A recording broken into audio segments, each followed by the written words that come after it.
കൊല്ലം പുനലൂരിൽ ജനവാസ മേഖലയിൽ കാട്ടാനക്കൂട്ടം എത്തിയതോടെ ഭീതിയിൽ പ്രദേശവാസികൾ. പിറവന്തൂർ പഞ്ചായത്തിലെ ജനവാസ മേഖലയിലാണ് കഴിഞ്ഞ ദിവസം കാട്ടാനകളെ കണ്ടത്. മറ്റു വന്യമൃഗങ്ങളുടെ ശല്യം ഉണ്ടായിരുന്ന മേഖലയിൽ ആദ്യമായാണ് കാട്ടാന ഇറങ്ങുന്നതെന്ന് നാട്ടുകാർ പറയുന്നു.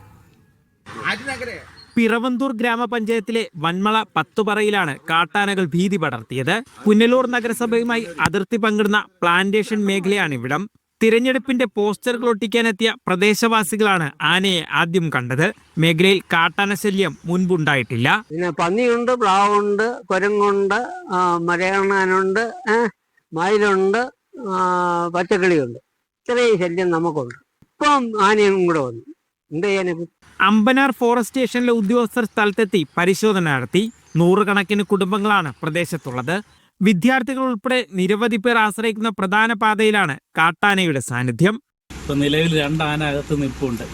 അപ്പോൾ ഇപ്പുറത്ത് ഒരുപാട് ജനവാസ മേഖലയാണ്. ഇവിടെ പാലത്തിന് ഇക്കരെ കയറുന്ന വന്മള വാർഡാണ്. ഇത് ഒരുപാട് ജനവാസ മേഖലയാണ്. അവരെല്ലാം ഭീതിയിലാണ്. വന്മളയിൽ നിന്ന് 2 കിലോമീറ്റർ മാത്രം അകലെയാണ് പുനലൂർ മൂവാറ്റുപുഴ ഹൈവേ കടന്നു പോകുന്നത്. വന്യമൃഗശല്യത്തിന് ഉടനടി പരിഹാരം കാണണമെന്നതാണ് നാട്ടുകാരുടെ ആവശ്യം. മീഡിയ 1 കൊല്ലം.